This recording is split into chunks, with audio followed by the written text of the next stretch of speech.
Latest episode দেখুন একদম add free.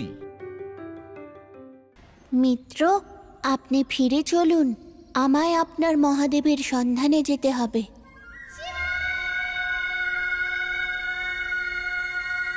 খুঁজতে যাবেন না মিত্র। কেন মিত্র? কারণ আপনি ওনাকে খুঁজতে পারবেন না, আপনার প্রয়াস ব্যর্থ হবে।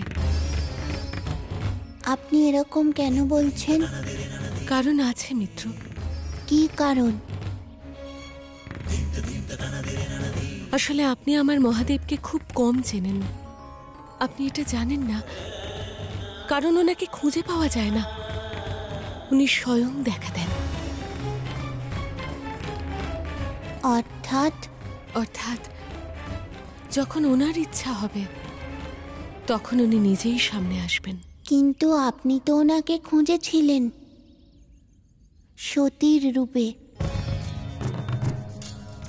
তাহলে আমি কেন ওনাকে খুঁজতে পারবো না?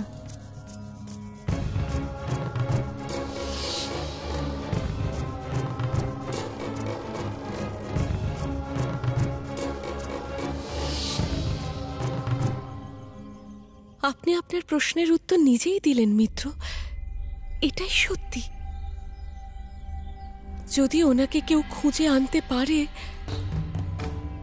সে একমাত্র আমি।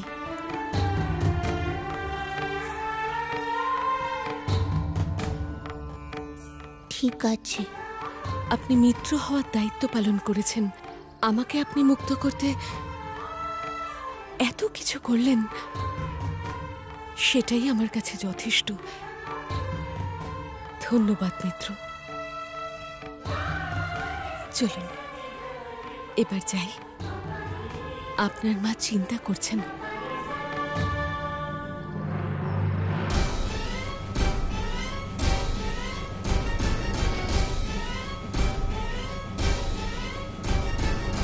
খুব শীঘ্রই এই কল্পবৃক্ষকে সুরক্ষিত অবস্থায় স্বর্গে পৌঁছতে হবে।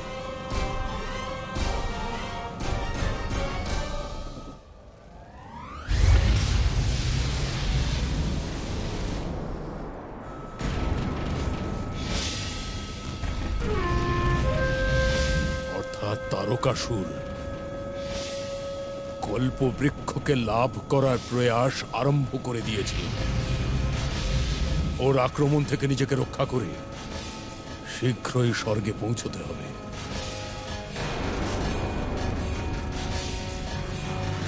কল্পবৃক্ষ সংকটে রয়েছে।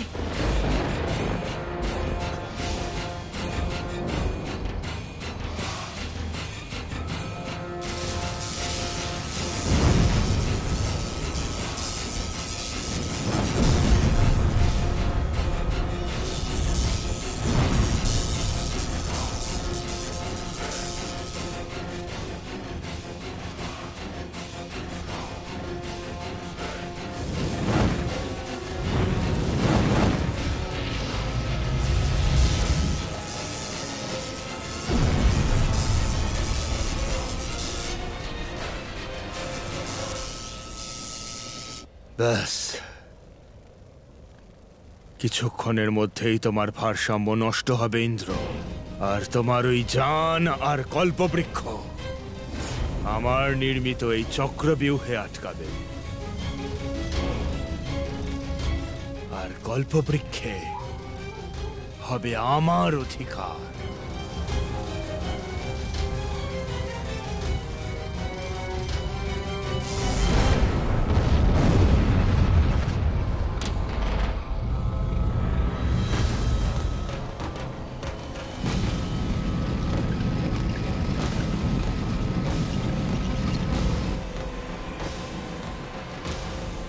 এবার কল্পবৃক্ষকে আমার চক্রব্যূহে আসা থেকে কেউ আটকাতে পারবে না, কেউ না। বিজয়ী হলাম আমি বিজয়ী হলাম।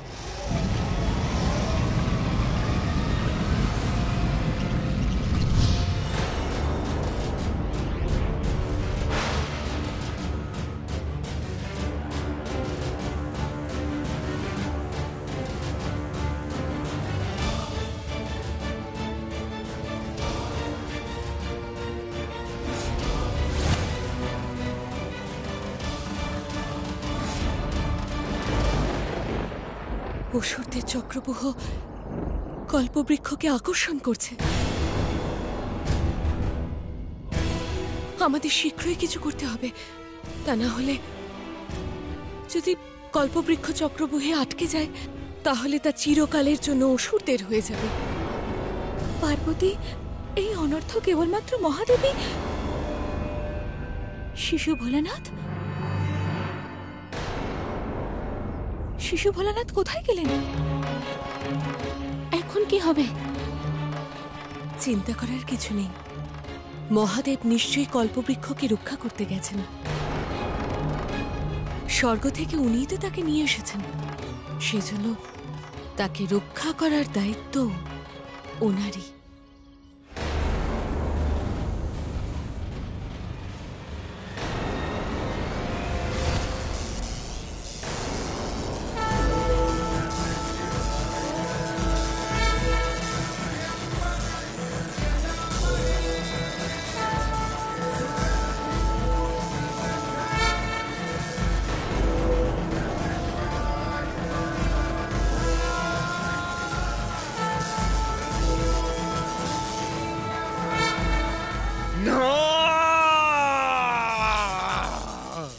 তুমি করতে পারো না শিশু ভোলানাথ, এ তুমি করতে পারো না।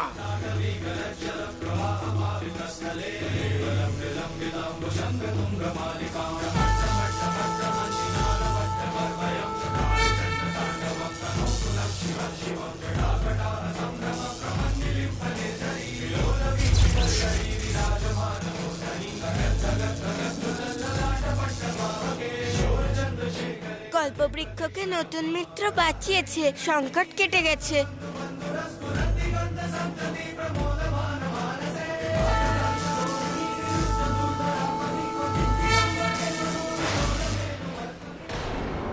শিশু ভোলানাথ, এই কল্পবৃক্ষ যদি অসুরদের না হয় তাহলে আমি এটাকে অন্য আর কারোর হতে দেব না, নষ্ট করে দেবো এটাকে।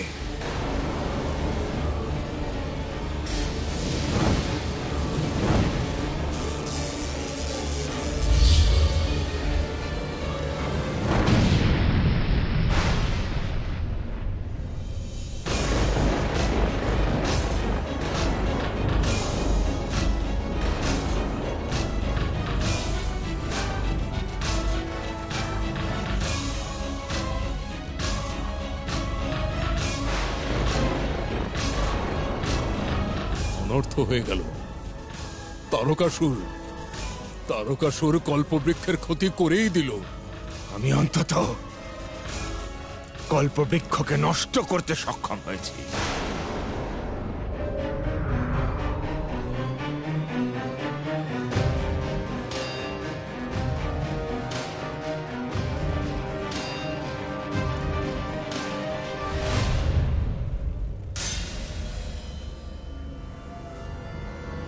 এ কি, এই অগ্নি প্রহারে কল্পবৃক্ষের তো ক্ষতি হচ্ছে। কল্পবৃক্ষ ক্ষতিগ্রস্ত হওয়া অমঙ্গলকারী। সংসারে ঘোর সংকট আসার সংকেত এটা। ত্রিদেবের অনুপস্থিতিতে এই জগৎ সংসার এই সংকটের সম্মুখীন কি করে হবে? কল্পবৃক্ষ, আমি দুঃখিত, আমি আপনাকে এই আঘাতের হাত থেকে বাঁচাতে পারলাম না। দুঃখিত হবেন না প্রভু, আমি আমার ক্ষতি পূরণ করার চেষ্টা করব। যত শীঘ্র সম্ভব আমাকে স্বস্থানে পৌঁছে দিন।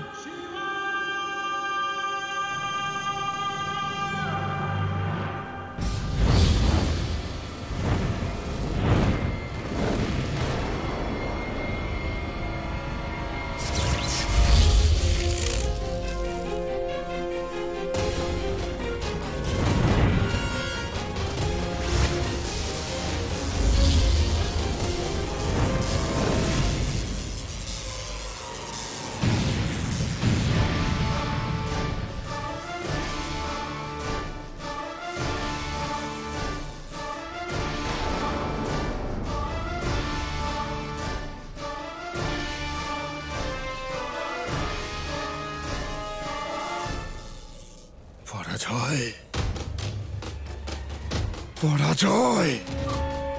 কিন্তু এইবার আমার এই পরাজয়কে প্রতিশোধের আগুনে রূপান্তরিত করব আমি, যে আগুনে তুমি জ্বলবে।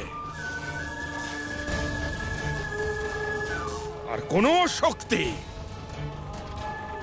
শক্তি তোমাকে বাঁচাতে পারবে না।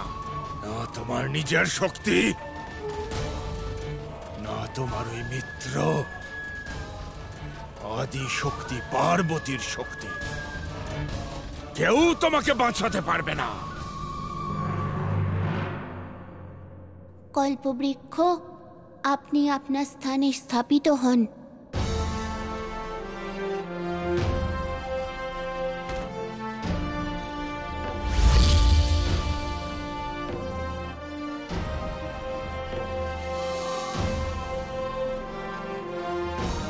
প্রভু,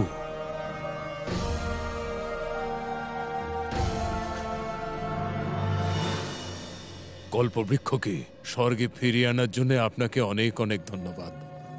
দায়িত্ববোধ আর সেই দায়িত্বকে নিষ্ঠা ভরে পালন করা সংসারে সর্বত্র সুখ আর সুব্যবস্থার অমোঘ মন্ত্র। দেবরাজ, কল্পবৃক্ষকে আমি নিয়ে গেছিলাম, তাই তাকে এই স্থানে পৌঁছানোর দায়িত্ব আমারই ছিল,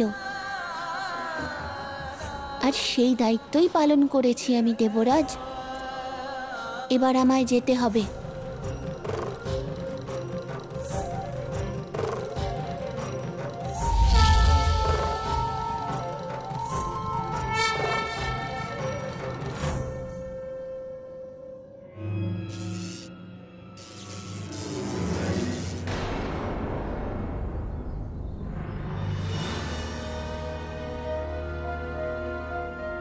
মা,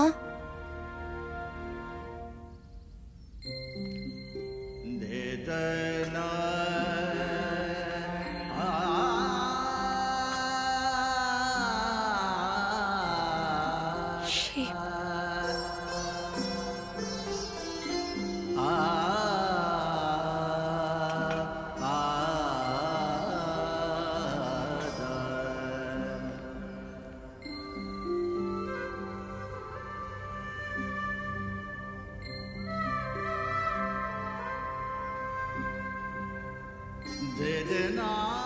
মা, আমি এসে গেছি।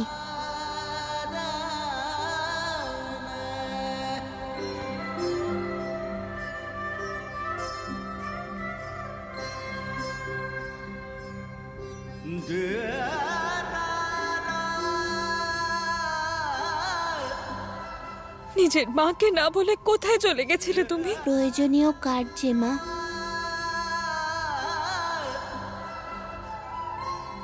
বুঝতে পারিনি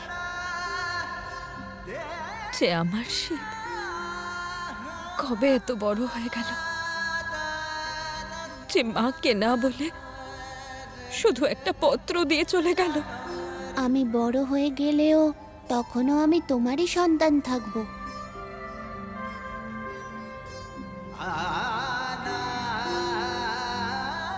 আগে এটা বলো, তুমি একবারও ভাবলে না যে তুমি চলে গেলে তোমার মায়ের মনে কতটা কষ্ট হবে? ক্ষমা করো মা। কখনো কখনো নিজের দায়িত্ব পালন করা সব কিছুর থেকে বেশি গুরুত্বপূর্ণ হয়। বুঝতে পারছি, তুমি নিশ্চয়ই কোনো অনেক বড় সমস্যার সমাধান করতে গিয়েছিলে।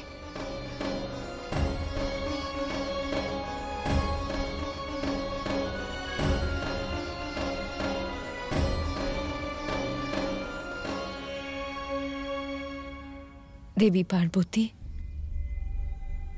আমরা কি পুরনো কথা ভুলে গিয়ে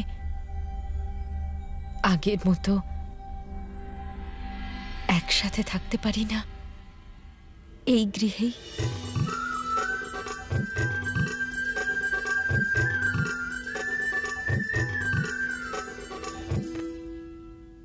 বারবার গৃহবদল খুব কষ্টদায়ক দেবী অনসূয়া। এক স্থানে থাকতে থাকতে ব্যক্তি সেই স্থানের সাথে মানসিকভাবে জড়িয়ে পড়ে।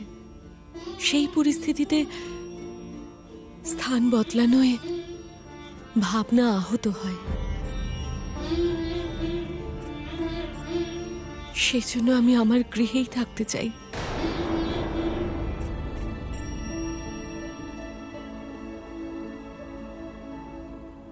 জানো মা, মিত্রশিব কি করেছে? কি করেছে? স্বর্গে গিয়ে কল্পবৃক্ষকে নিয়ে এসেছে। কল্পবৃক্ষ? কল্পবৃক্ষ কেন নিয়ে এসেছো? নতুন মিত্রকে আশীর্বাদের বন্ধন থেকে মুক্ত করানোর জন্য মা। কিন্তু দারুকা তাকে সামলে রাখতে পারেনি, তাই মিত্রশিব ইন্দ্রদেবকে তা ফিরিয়ে দিয়েছে স্বর্গে নিয়ে যাওয়ার জন্য। ভালো করেছো, কারণ কল্পবৃক্ষ শুধু স্বর্গলোকেই সুরক্ষিত থাকতে পারে। ভালোই হলো যে আমার শিব সমস্যার সমাধান করেছে। দেবী অনসূয়া, সংকট এখনো কাটেনি।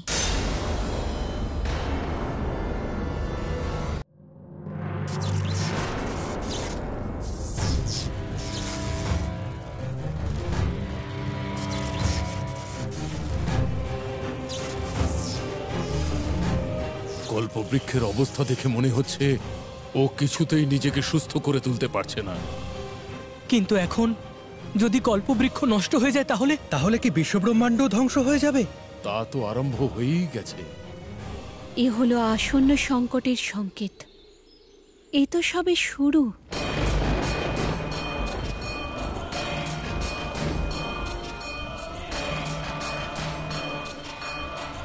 কল্পবৃক্ষের আঘাতের প্রভাব সংসারের সমস্ত শক্তির উপর ধীরে ধীরে পড়বে দেবী অনসূয়া। আস্তে আস্তে সম্পূর্ণ প্রকৃতি ওই ক্ষতির প্রভাবে সংক্রমিত হয়ে যাবে। চারপাশে তাকিয়ে দেখুন, সূর্য, চন্দ্র, নক্ষত্র নিজেদের তেজ কেন হারিয়ে ফেলছে? কারণ প্রলয়ের সূচনা হলো। আর তখন সংসার মহাপ্রলয়ের দিকে এগিয়ে যাবে। আর এই সংকট থেকে মুক্ত হওয়ার এখন কোনো উপায় নেই, কারণ ত্রিদেবের অনুপস্থিতিতে এই মহাপ্রলয়কে বাধা দেওয়ার ক্ষমতা কারোর মধ্যে নেই। কল্পবৃক্ষের ক্ষতি আমাদের জন্য বিনাশকারী প্রমাণিত হলো। এবার কি হবে? কিচ্ছু হবে না মা, আমরা সুরক্ষিতই থাকব। আমার নির্মিত চক্রব্যূহ আমাদের সুরক্ষিত রাখবে। কিভাবে তারকা? প্রলয়ে যখন সারা সংসার বিনাশ হয়ে যাবে, আমরা কি করে সুরক্ষিত থাকব? মা, আমার এই চক্রব্যূহ আমাদের সংসার থেকে দূরে রেখে আমাদের সুরক্ষিত রাখবে। মা, শীঘ্র চলুন, না হলে সব বিনাশ হয়ে যাবে। এই সংকটকে দূর করার মাত্র একটা উপায় আছে।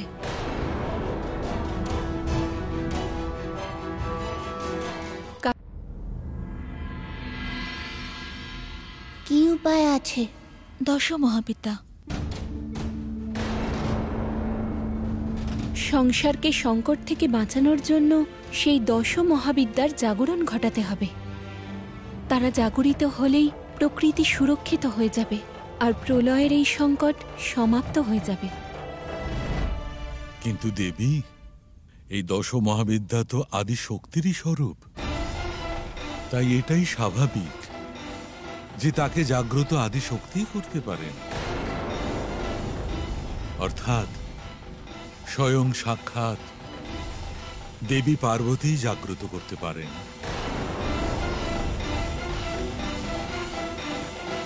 এই সত্য ঋষিবর, কিন্তু শিবকে ছাড়া ওনার পক্ষে এই কার্য সম্পন্ন করা অসম্ভব। কারণ এই 10 মহাবিদ্যা শিবের 10 রূপের সমন্বয়ে পূর্ণ হবে। সেজন্য দশ মহাবিদ্যাকে জাগ্রত করার জন্য 10টি সিদ্ধ শক্তিপীঠে যেতে হবে আর এক এক করে 10 মহাবিদ্যাকে জাগ্রত করতে হবে।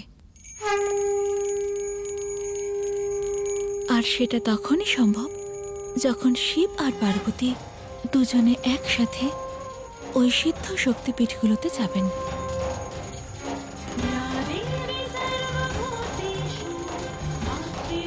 দেবী অনুসুয়া, আপনি কি আপনার শিবকে সংসারের কল্যাণ হেতু পার্বতীর সঙ্গে যাওয়ার অনুমতি দেবেন?